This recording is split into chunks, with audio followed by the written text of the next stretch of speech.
This is Coca-Cola, the world's most famous soft drink. But behind this bubbly, refreshing beverage lies a history that's far darker than most people realize. This is the untold story of how Coca-Cola was really invented. The story begins in 1886 in Atlanta, Georgia. John Stith Pemberton, a pharmacist and a former Confederate soldier, was desperately seeking a way to make money. He had been wounded in the Civil War and, like many veterans, had become addicted to morphine, a painkiller widely used at the time. Pemberton's goal was to create a tonic that could cure ailments while also satisfying his addiction without relying on the deadly drug.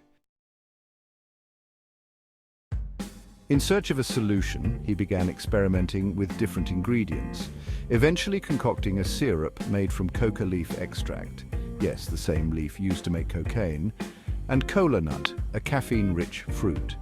The result was a medicinal elixir that he named Pemberton's French wine coca, a drink he claimed could cure headaches, nervous disorders, and even addiction.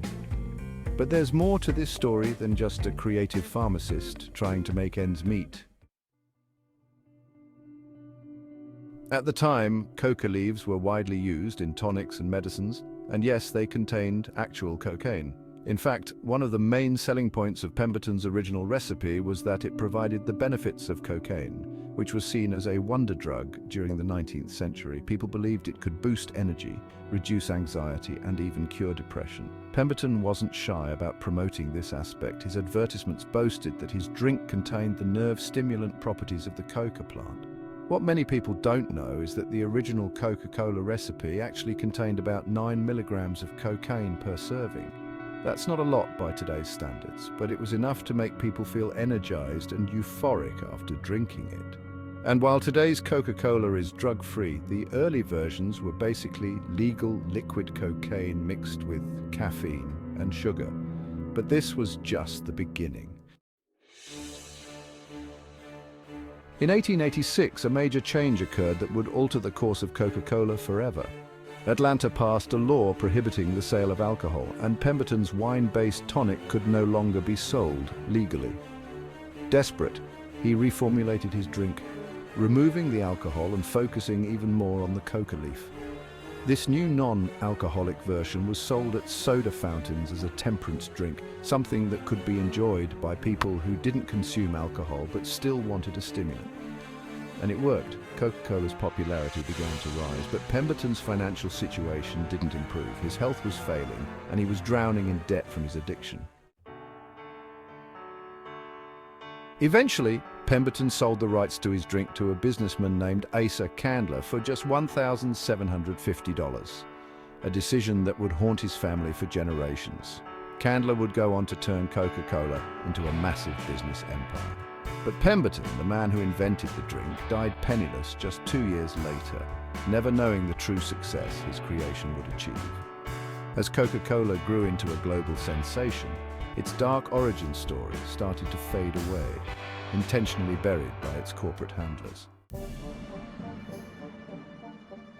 One of the first steps Candler took was removing cocaine from the drink. Well, sort of. In 1904, Coca-Cola began using spent coca leaves in its formula, which had most of the cocaine removed. However, trace amounts of the drug still remained in the beverage for years after. The company continued to quietly use coca leaves in their production, but it wasn't something they wanted the public to know. In fact, to this day, Coca-Cola is the only company in the US legally allowed to import coca leaves through a special agreement with the government.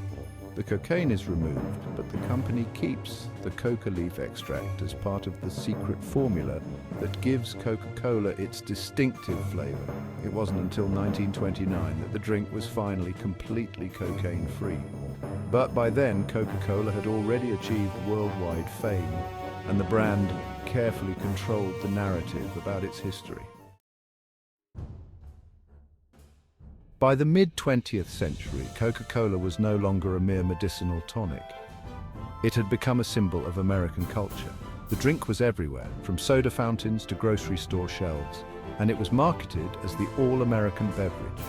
It represented fun, refreshment, and most importantly, success. But beneath this shiny image lay the shadow of its controversial past. cocaine, addiction, and the exploitation of the man who invented it.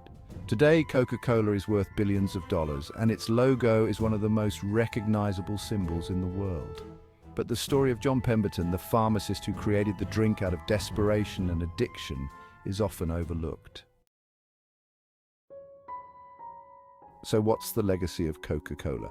It's a drink that started as a coca-based medicine laced with cocaine and evolved into a sugary carbonated beverage that's consumed by millions of people every day. The company has worked hard to distance itself from its dark origins, focusing instead on marketing campaigns that celebrate happiness, family, and togetherness. But the truth is, Coca-Cola's invention is as much a story of addiction and exploitation as it is a story of success. John Pemberton never saw the fortune that his creation would generate, but his legacy lives on in every can and bottle of Coca-Cola sold across the world. So, next time you take a sip of this iconic drink, remember, the truth behind its invention is a lot darker than you might think.